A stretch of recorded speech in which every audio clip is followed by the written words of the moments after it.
Rasa 10 per 10 boleh pergi. 10 per 10 lagi. Boleh pergi, okey. memang boleh pergi. Memang boleh pergi Pick up. Biasanya pagi-pagi saya start, enjin dia macam semput. Start enjin macam semput. Lepas tu apabila kita yang ketara sangat nampak dekat traffic light, kita berhenti. So apabila kita nak gerak untuk next belah hijau tu, dia punya Lambat. dia punya meneran tu kalau sebelum pakai ni. Tapi apabila dah pakai ni, so far alhamdulillah smooth je. Daripada segi power dia memang terasa lah. Dia jadi pick up dia lah. ringan, pick up.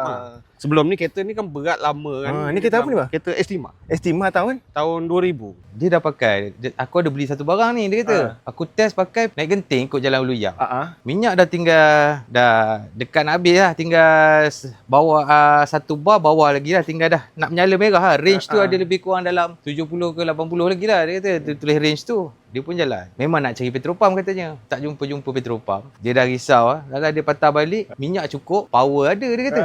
Cakap biar betul ni kan. Aku ni susah betul nak percaya benda-benda macam ni kan. Okey lah. Maknanya power tu ada. Enjin sebelum ni pun dia belum sampai tahap knocking lagi lah. Tapi kita cakap power tu increase lah. Sebab kereta ni dia bila kita isi penuh full load, dia memang lembab sikit. Memang lembab lah yang cerita lah. Nak naik bukit pun memang lembab. Tapi bila pasang Vortex ni, Okey ya. naik bukit sebab saya selalu kita test sebab saya selalu buat Pahang. Tempat test tu memang highway Karak lah. Memang dia memacak bukit tu, kita nak tengok power dia pergi kat mana. Tapi kalau nak kira, saya pun tak berapa nak pandai sangat. Tapi agak-agak boleh kata power increase tu lebih kurang dalam keadaan full load 30 ke 40% ada increase gak lah. Bila dalam keadaan full load lah. Sebab dia kan load berbeza. Bila kau kosong, kereta kosong, memang kau rasa power Ringan lah, ringan. Tapi bila kata ada load, kita nak tengok ada load berapa power different.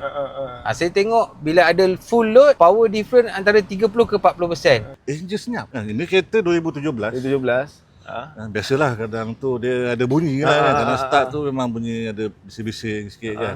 Sejak pakai tu kadang saya pun tak perasan kereta ni enjin dia hidup ke tak. Dah hidup. Dia senyap betul. Biasa Betul, dia senyap. hidup, Boleh dia ada try. bunyi. Boleh tahu. Kadang kita tak perasan kan. Kan dah mati enjin ke macam mana kan. Lepas tu gearbox tu dia smooth lah. Memang smooth betul. Ni kereta pun 2017 memang tu hari dah tukar gearbox lah. Kali kan. Lepas tu dia macam kalau pagi tu lah. Bila jalan tu, bila masuk D tu dia ada macam jerking sikit. Macam tu kan. After that masuk je. Okey.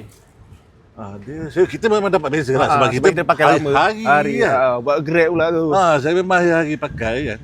Nak parking tu kalau reverse kan, ada macam ada jerking sikit kan. After that, alhamdulillah lah, tak ada lah. Jadi So far, saya pun memang di antara produk, yelah kita pun ada try banyak produk yang lain ni kan. Alhamdulillah yang Vortex. Vortex ni okey lah. Itu pengalaman saya lah. Dari buat benda ni, tukar je, cuba je benda ni. Rasa mula-mula tak yakin juga. Pasal bila saya keluar ni kan cuma dah dekat-dekat short.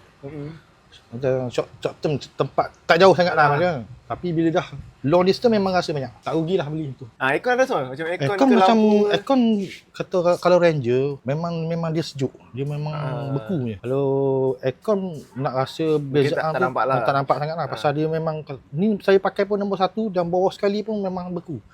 Daripada dulu dah aircon kereta ni memang sejuk. Dan kalau Ranger lah, kalau yang saya tahu lah, macam saya bawa kereta mungkin atas penjagaan jugalah pasal daripada awal sampai akhir saya jaga aircon memang saya jaga. Pasal itu kalau cakap nyawa kita duduk dalam panas tu. Betul tak? Tapi memang nak kata aircon tu, saya nak kata perbezaan tu saya tak boleh nak jangka. Tapi yang untuk jalanan enjin memang saya respect sangat asal apa yang saya dapat. Dari 1 per 10 berapa abang bagi kat Vortex? Rasa 10 per 10 boleh pergi. 10 per 10 lagi. Boleh pergi, okey. memang boleh pergi. Memang boleh pergi Memang boleh. Memang abang syorkan lah untuk Memang orang-orang. syorkan siapa-siapa yang nak pakai, kalau yang mana jumpa benda ni dekat Facebook pun banyak.